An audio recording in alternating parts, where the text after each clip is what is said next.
Alrighty, folks, back with another new album review, and today we have Time Rift in Flight.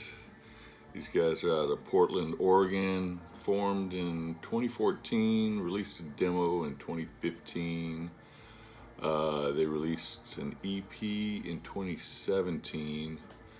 Then their founding drummer split. They brought in a girl named Terrica Catwood.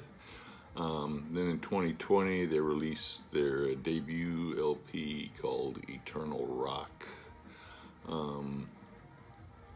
Then by 2024, their other founding member, bass player slash vocalist Levi Campbell left, leaving just founding guitarist Justin Kaye.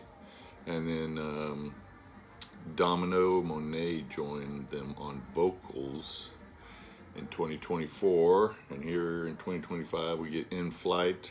They used a session bassist on this album named Vierra. So yeah, these guys are very they're hard rock slash heavy metal. They're very 70s heavy metal. This album's very 70s inspired. Your kickoff track is called I Am the Spear, and fittingly, it has a bass intro. Straight into classic rock riffing, belting vocals. Actually, it has a very similar feel and sound to Budgie.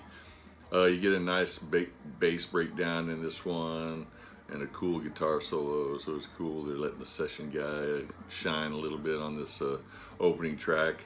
Next one's called Follow Tomorrow. It had kind of a 38 Special Kiss feel to it.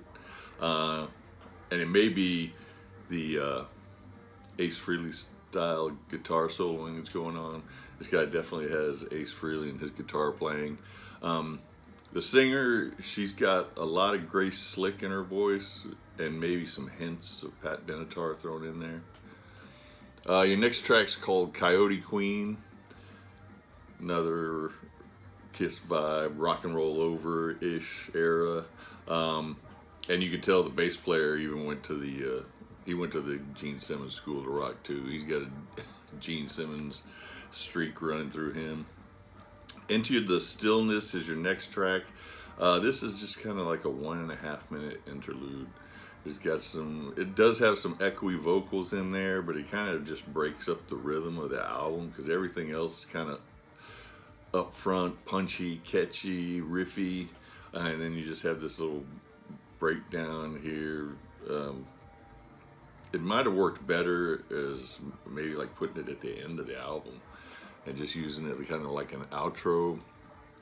The album barely comes in under 31 minutes, so I guess they needed that extra minute and a half to get it over the LP mark. But again, I don't think that fits in here real well. I think they should have, if they were going to use it at the very end. Your next track's called Thunder Calling. This actually has a little bit of a Sabotage era Sabbath riff to it. You get great vocal performance out of Domino on this one. Good driving chorus on this one. The Hunter is your next track. Domino really sounds like Grace Slick on this one. She's going full Grace Slick mode on this one. Song picks up the pace halfway through. Cool 70s style guitar solo in this one. Then you get your title track. It has kind of 70s era Scorpions type intro to it. Then it goes into this good crunchy riff. You even get some Uli inspired psych moments on the guitar, and you even get hints of Stevie Nicks coming through on Domino's voice on this one. Then your next track's called Dancing with the Sun. This one's very Thin Lizzy-ish. Goes into this funky breakdown towards the end of the album, and Domino actually sounds exactly like Fiona Apple in this breakdown.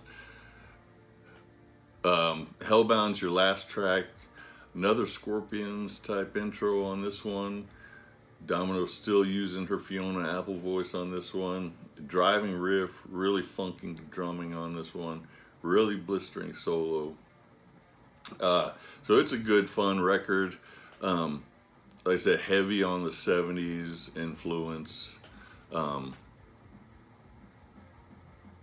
Yeah, really well done album. I mean, they're not breaking any new ground here, but you know, it's just fun, catchy, good guitar based 70s style rock. I'm gonna give it 8.25 out of 10. I think it kind of straddles that line, but I think there's enough there to push it past an 8 and give it 8.25 out of 10. So if you like your rock and roll with a heavy 70s tinge to it, you might like this. Time Rift in Flight, 8.25 out of 10. All right, you guys have a good one.